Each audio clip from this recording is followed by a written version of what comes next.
அனைவருக்கும் இனிய வணக்கம். 49 சென்னை புத்தகங்களை தொடங்கி நடைபெற்று வருகிறது. நம்ம சிந்தனை விருந்தகம் அங்கே அரங்கம் அமைத்துள்ளது. நம்முடைய அரங்கு எண் 131. மூன்றாவது பாதை இசைத்தமிழ் பாதையில் முதல் அரங்காக நமது அரங்கம் அங்கே அமைந்துள்ளது. அனைவரையும் அன்புடன் அழைக்கின்றோம். தமிழுடைய வாழ்வியல், வரலாறு, மொழி சார்ந்த அனைத்து விதமான புத்தகங்களும் அங்கே நாம் காட்சிப்படுத்தியுள்ளோம். வாசகர் அனைவரையும் அன்போடு அழைக்கின்றோம். நன்றி, வணக்கம். ஃபோர்த் எஸ்டேட் தமிழ் நேயர்களுக்கு அருள்மொழிவர்மனின் அன்பான வணக்கங்கள். இது உங்கள் ஃபோர்த் எஸ்டேட் தமிழ் வழங்கும் தலையங்கம் நிகழ்ச்சி. இன்றைக்கு நம்முடைய தலையங்கம் நிகழ்ச்சியில் தமிழ்நாடு காங்கிரஸ் கட்சியினுடைய தலைவர் மற்றும் முக்கியமான பொறுப்பாளர்கள், எம்எல்ஏக்கள், எம்பிக்கள் ஆகிய பலரும் பார்த்திங்கன்னா தில்லிக்கு பயணம் மேற்கொண்டிருக்கிறாங்க. இன்றைக்கு உழவர் திருநாள், முன்னாள் முதலமைச்சர் எம்ஜிஆர் அவர்களுடைய பிறந்த நாள். இந்த பலவிதமான முக்கியமான சிறப்புகளை கொண்ட இந்த நாளில் தமிழ்நாட்டில் ஒரு அரசியல் திருப்பம் நடக்குமா அப்படின்னு எதிர்பார்க்கக்கூடிய மற்றொரு நாளாக இந்த நாள் மாறி இருக்கிறது. காங்கிரஸுக்கும் திமுகவுக்கும் நடப்பது என்ன?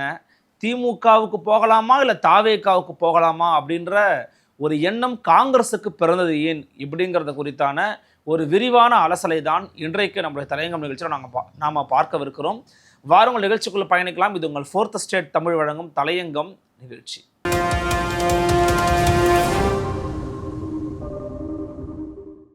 நிம்மதி ப்ராப்பர்ட்டி மேனேஜ்மெண்ட். கான்டாக்ட் 7667008999. நலம் தரும் நல்லார் சித்த மருத்துவமனை. இதய நோய், சர்க்கரை நோய், பக்கவாதம், சிறுநீரக பிரச்சனை, தண்டுவடம் மற்றும் மூட்டு பிரச்சனைகளுக்கு மிகச்சிறந்த மருத்துவமனை. கிருஷ்ணகிரி, சென்னை மற்றும் மதுரை. தொடர்புக்கு 8807666117 மற்றும் 8807666118.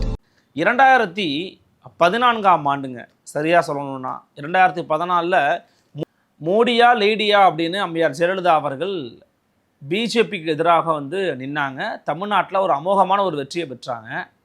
அந்த நேரத்தில் 2014ஆம் ஆண்டு காலகட்டத்தில் பார்த்தீங்கன்னா திமுகவுக்கும் காங்கிரஸுக்கும் கூட்டணியே கிடையாது.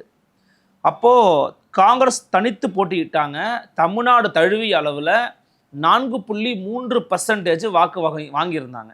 அதான் அவங்களுடைய ஓட் பேங்காக இருந்துச்சு. அதே சமயத்தில் 2014 திமுக பார்த்தீங்கன்னா போட்டிட்டாங்க. 24% ஓட்டு வாங்கியிருந்தாங்க. அவங்க பார்த்திங்கன்னா 2 தொகுதியில் டெபாசிட்டை கூட இழந்திருந்தாங்க. அந்தளவுக்கு ஒரு படுதோல்வி சந்திச்சிருந்தாங்க திமுக. ஸோ 2 பேரும் தனித்தனியாக இருக்கும்போது நடந்த சம்பவம் இது.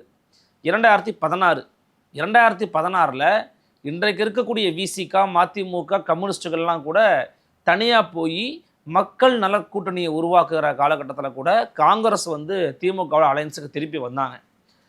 அப்படி 2 பேரும் சேர்ந்து போட்டியிட்ட போது பார்த்திங்கன்னா ஒட்டுமொத்தமாக 2016 40% ஓட்டு வங்கியை நிரூபிச்சிருந்தாங்க திமுக காங்கிரஸ் கூட்டணி. குறிப்பாக 98 சீட்டு வெற்றி பெற்றாங்க.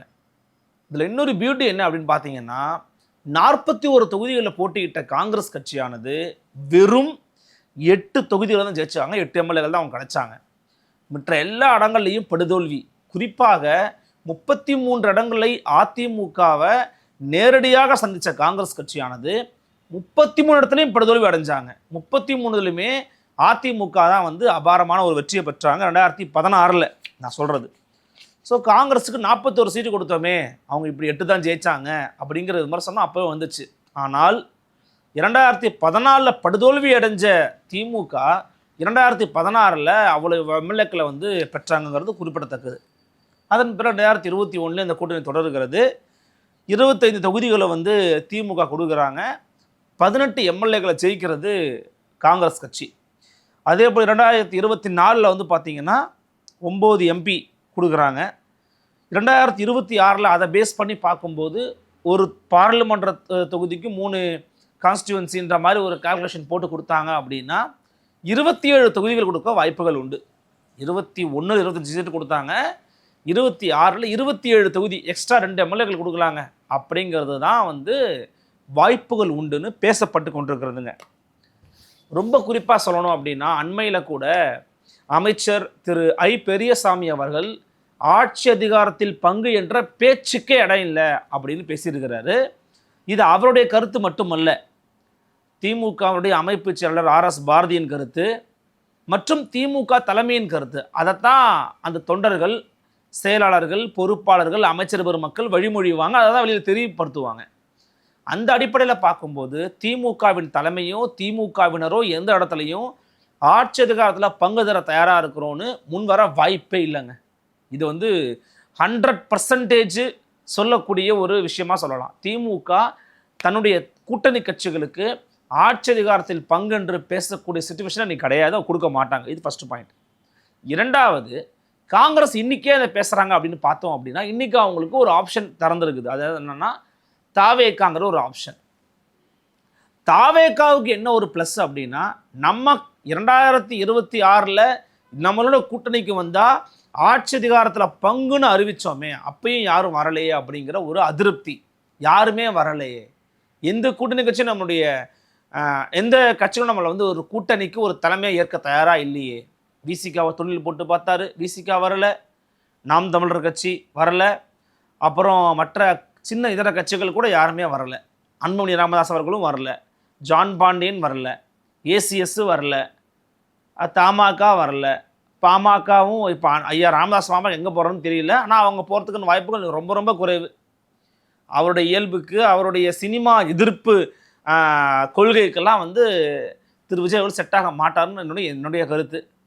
அப்போ இப்படி யாருமே வராத போது என்ன பண்ணலான்னு வெயிட் பண்ணிக்கிட்டு இருக்கும்போது, காங்கிரஸ் கட்சி வந்தால் எப்படி இருக்கும்னு ஒரு ஆசை விஜய் அவர்களுக்கும் இருக்குது.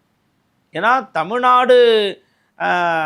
தமிழ்நாட்டுக்குள்ள தமிழக வெற்றி கழகத்தை ஆரம்பிப்பதற்கு முன்பாகவே அவருக்கு காங்கிரஸோட ஒரு நல்லுறவு இருந்துகிட்டு இருந்திருக்குது. அப்பப்போ மீட் பண்ணுறது பேசுறது இருந்திருக்கிறாரு. எல்லாரோடையும் அவர் பேசியிருக்கிறாரு, காங்கிரஸோடையும் பேசியிருக்கிறாரு. அப்போ காங்கிரஸ் கட்சி மேலே தனக்கு ஒரு சாஃப்ட் கார்னர் இருக்குங்கிறத அவர் பலமுறை தெரியப்படுத்திட்டார். அதை இன்றைக்கு வெளிப்படையாக ஜனநாயகன் திரைப்படத்துக்கு ஒரு சிக்கல் வருகிற போது, ஜனநாயகன் திரைப்படத்துக்கு ஏற்படுத்தப்படக்கூடிய இந்த நெருக்கடி என்பது தமிழ் கலாச்சாரத்தின் மீதான தாக்குதல் என்று வர்ணித்திருக்கிறார் காங்கிரஸ் கட்சியின் தலைவர் திரு ராகுல் காந்தி. முக்கியமான தலைவர் மல்லிகார்ஜுன கார்கே சொல்லாட்டியுமே கூட ராகுல் காந்தி சொல்லியிருக்கிறார். இப்போ ராகுல் காந்தியோட இந்த ஸ்டேட்மெண்ட் அப்படிங்கிறது கடந்து போகக்கூடிய ஸ்டேட்மெண்ட் கிடையாது. ஏன்னா எங்களுக்கும் உங்கள் மேலே ஒரு சாஃப்ட் கார்னர் இருக்குது அப்படிங்கிறத வெளிப்படுத்துவதற்காகத்தான் இந்த ஒரு வாய்ப்பை பயன்படுத்தியிருக்கிறது காங்கிரஸ் கட்சியின் தலைமையில் சொல்லப்படுகிறது. அட் த சேம் டைம் இது சீட்டு பேரத்துக்காக நடத்தப்படக்கூடிய ஒரு நாடகம் என்ற ஒரு விஷயத்தையும் புறந்தள்ள முடியல. ஏன்னா காங்கிரஸ் கட்சிக்குள்ளே எப்போதுமே கோஷ்டி அரசியல் உண்டு. ஒரு கோஷ்டி தாவேக்காவோட போகலான்னு சொல்லுது, ஒரு கோஷ்டி திமுகவோட இருக்கலான்னு சொல்லுது. இவங்க யாருன்னு பார்த்தீங்கன்னா, இது இருக்கலான்னு சொல்கிறவங்க எம்பிக்களாக எம்எல்ஏக்களாக இருப்பவர்கள், இருந்தவர்கள், அதிகாரத்தை சுவைத்தவர்கள். இன்னொரு பக்கம் எம்எல்ஏக்களா எம்பிக்களா ஆக முடியாதவங்க அல்லது அதிகாரத்தை நோக்கி நகர முடியாதவங்கெல்லாம் தாவேக்காவுக்கு போகலாங்கன்னு சொல்கிறாங்க. ஆனால் என்ன ரீசனாலும் இவங்க வேணான்னு சொல்கிறாங்கன்னா, இந்த தரப்பு அன்டெஸ்டட் ஓட் பேங்க்கு, அன்ப்ரூவ்ட் ஓட் பேங்க்கு நம்ம போனோம்னா வெற்றி வாய்ப்பு இருக்காதுன்னு நினைக்கிறாங்க. அட் த சேம் டைம் திமுகவோடு இருந்தீங்கன்னா உங்களுக்கு சீட்டுகளும் குறைவாகத்தான் கிடைக்கும், உங்களால் ஆட்சியிலையும் பங்கெடுக்க முடியாது அப்படிங்கிற ஒரு பாயிண்ட் ஆஃப் வியூ முன்வைக்கப்படுகிறது. இப்போ எல்லாவற்றையும் இன்றைக்கு ராகுல் காந்தியிடம் பேச போயிருக்கிறார்கள், மல்லிகார்ஜுன கார்கே பேச போயிருக்காங்க. எனக்கு தெரிஞ்சு காங்கிரஸ் கட்சியினுடைய தலைமையில் இருக்கிறவங்களுக்கு திமுகவோட ஒரு பாரம்பரியம் உண்டு, திமுகவுடனான ஒரு நீண்டகால நட்பும் நெருக்கமும் உண்டு. அதை அடிப்படையாக வைத்து பார்க்கிற போது அப்படியாக ஒரு தடாலடியான ஒரு முடிவினை உடனடியாக எடுப்பதற்கான வாய்ப்புகள் மிகவும் குறைவு என்ற ஒரு பார்வையை முன்வைக்க நமக்கு தோன்றுகிறது. காரணம் என்னென்னு சொன்னால், 16, 19, 21, 24 அப்படின்னு 4 தேர்தல்கள்லையும் காங்கிரஸ் கட்சியோடவே பயணித்து அந்த கட்சிக்காகவும் இவங்க வேலை பார்த்து இவங்களுக்காகவும் அவங்க வேலை பார்த்துன்னு ஒரு மியூச்சுவல் கமிட்மெண்ட் இருக்கிற நேரத்தில் 26 உடைச்சாங்க அப்படின்னா அது எப்படிப்பட்ட பலன்களை கொடுக்கும் அப்படிங்கிறது மிகப்பெரிய ஒரு கொஷின் மார்க். இன்னொரு பக்கம் நம்ம பார்க்கணுன்னா, காங்கிரஸ் கட்சியை பொறுத்த வரைக்கும் பல மாநிலங்களை வச்சு கணக்கு போட்டு அதை கொண்டு போய் ராகுல் காந்தியில் சொல்லியிருக்கிறாங்க.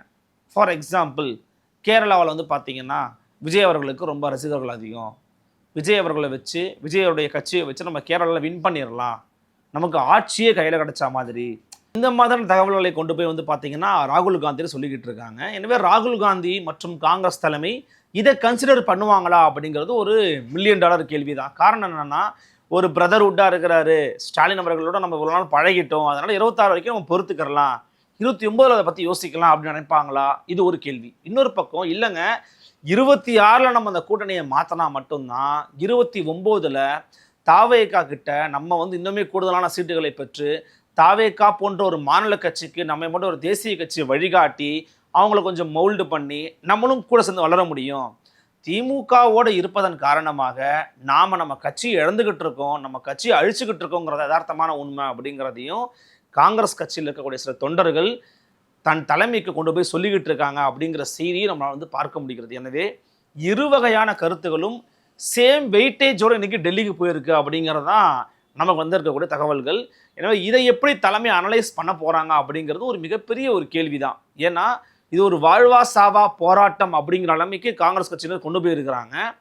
கூட்டணியில் இன்னைக்கு திமுக இருக்கும்போது திமுக மீதான கடுமையான விமர்சனங்களை தொடர்ச்சியாக அந்த கட்சியினுடைய சில நபர்கள் அங்கங்கே முன்வைக்கிறதன் காரணமாக கிரவுண்ட் லெவலில் இந்த அலையன்ஸ் இருந்தாலுமே கூட ஜெல்லாகுமாங்கிற ஒரு கேள்வியை நோக்கி நகரக்கூடிய அளவுக்கான ஒரு பார்வைகள் முன் வச்சுட்டு வராங்க. எனவே இந்த கூட்டணி குறித்தான இந்த முடிவாக இருக்கட்டும், 2026 நடக்க போவதாக இருக்கட்டும், இதில் காங்கிரஸ் கட்சிக்கு இருக்கக்கூடிய 2 வாய்ப்பு அப்படிங்கிறது திமுக அல்லது தாவேகா தான். ஆனால் திமுகவோட போனால் 100% ஆட்சி காலத்தில் பங்கு கிடைக்காது அப்படிங்கிறது காங்கிரஸ் கட்சிக்கு நல்லாவே தெரியும். தெரிஞ்சிருந்தும் கேட்பதனுடைய சூட்சம் அப்படிங்கிறது கூடுதல் சீட்டாக புரிஞ்சுக்கலாம். அப்படிலாம் இல்லைங்க, நாங்கள் ஆட்சி காலத்தில் பங்கு இல்லைன்னா கூட்டணியை உதறித்தல்லுன்னு முடிவுக்கு வந்தாங்க அப்படின்னா கட்டாயமாக அவங்க தாவேகாவை நோக்கி கட்டாயமாக நகருவாங்க. அப்படி நகருகிற போது தமிழ்நாடு சில மாற்றங்களையும் சில பரிமாணங்களையும் பெறுவதற்கான வாய்ப்புகள் உண்டு. ஆனால் அந்த அலையன்ஸ் அப்படியே ஜெயிச்சிரும், தமிழ்நாட்டை ஸ்வீப் பண்ணிடும் அப்படிங்கிறதுக்கான வாய்ப்புகள் நம்ம சொல்ல முடியாது. பட் திமுகவோட இருந்தாங்கன்னா இவ்வளோ சீட்டுகள் வாங்கினாங்க, இங்கே போனால் கூடுதலாக வாங்க முடியும்னா அதற்கான எய்ம் அவங்க பண்ணுறாங்க. இன்றைக்கி அவங்க திமுக கிட்ட கேட்குறது 40 சீட்டுகள் ப்ளஸ் ஆட்சி காலத்தில் பங்கு. தாவேகா கிட்ட போனாங்கன்னா ஒரு 70 சீட்டு கேட்பாங்க. ஏன்னா தாவேகாவுக்கு இன்றைக்கி தனிச்சு போட்டிடுறதன் காரணமாக 234 தொகுதியில் நம்ம எப்படி எம்எல்ஏக்கு கேண்டிடேட் செலக்ட் பண்ணுறது அப்படிங்கிறது உங்களுக்கு ஒரு மிகப்பெரிய ஒரு விஷயமா இருக்கும். ஏன்னா ஒரு புதிய கட்சி, அப்போ அவங்களுக்கும் வந்து காங்கிரஸ் ஒரு துணையாக இருப்பதற்கான வாய்ப்புகள் உண்டு. ஆனால் இந்த ரிஸ்க் வந்து யாருக்கு ரொம்ப அதிகம்னு பார்த்தீங்கன்னா காங்கிரஸ் கட்சிக்கு தான். அந்த ரிஸ்க் காங்கிரஸ் கட்சி எடுக்குமா இல்லையாங்கிறத நம்ம பொறுத்திருந்து பார்க்கலாம். 2026 தாவேகாவுக்கு இருக்கக்கூடிய வாய்ப்பாக நாம் பார்க்கறது அப்படிங்கிறது, ஒன்று நாம் தமிழர் கட்சி மாதிரி அல்லது மற்ற தனித்து இயங்கக்கூடிய கட்சிகள் மாதிரி தனித்து போட்டிடக்கூடிய ஒரு வாய்ப்புகள் உண்டு. விஜயகாந்த் அப்படி தான் பண்ணார், 2009 அப்படி தான் பண்ணார். அது மாதிரி அவர் பண்ணலாம். அப்படி இல்லைன்னா வரக்கூடிய கட்சிகளை எண்ணித்துக் கொள்ளலாம். வரக்கூடிய கட்சியாய் கண்ணுக்கெட்டு தெரியக்கூடிய ஒரே கட்சியாக தெரிவது காங்கிரஸ் மட்டும்தான். வேற யாரும் விஜய் அவர்களை தொடர்ச்சியாக பாராட்டுவதோ அல்லது விஜய் அவர்களால் சாதிக்க முடியுங்க அப்படின்னு சொல்கிறதோ யாருமே சொல்ல கிடையாது. இப்போ கூட அண்மையில் வந்து ஜான் பன்னீர் அவர்கள் சொல்லியிருந்தாங்க, நாங்கள் என்டிஏல கண்டினியூ பண்ணுறோன்னு சொன்னாங்க. அவர்கிட்ட போய் ஒரு கேள்வி கேட்டாங்க.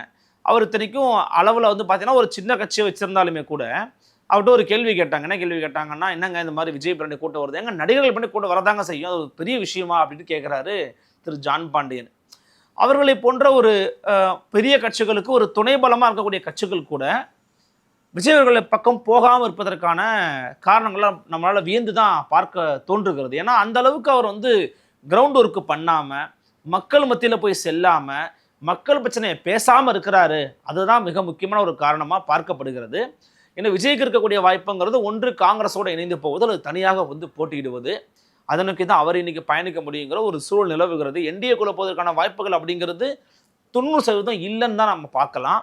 அதற்கான வாய்ப்புகள் ஃபியூச்சரில் நமக்கு தெரியும். இன்னும் ஒரு 2-3 வாரங்களில் இந்த கூட்டணி அத்தனையுமே வந்து இறுதியாவதற்கான வாய்ப்புகள் நிறைய உண்டு. பொறுத்திருந்து பார்க்கலாம். தாவேகாவின் பக்கம் காங்கிரஸ் செல்லுகிறதா அல்லது திமுகவோட இணைந்து பயணிக்கிறதா அப்படின்னு உங்கள் எண்ணங்கள் என்ன அப்படிங்கிறதையும் கமெண்ட் செக்ஷனில் பதிவு பண்ணுங்கள். காங்கிரஸுக்கு எது நன்மையை பற்றி நீங்கள் நினைக்கிறீங்க அப்படிங்கிறதையும் தெரியப்படுத்துங்க. நன்றி. மற்றும் ஒரு தலையங்கத்தில் சந்திக்கிறேன்.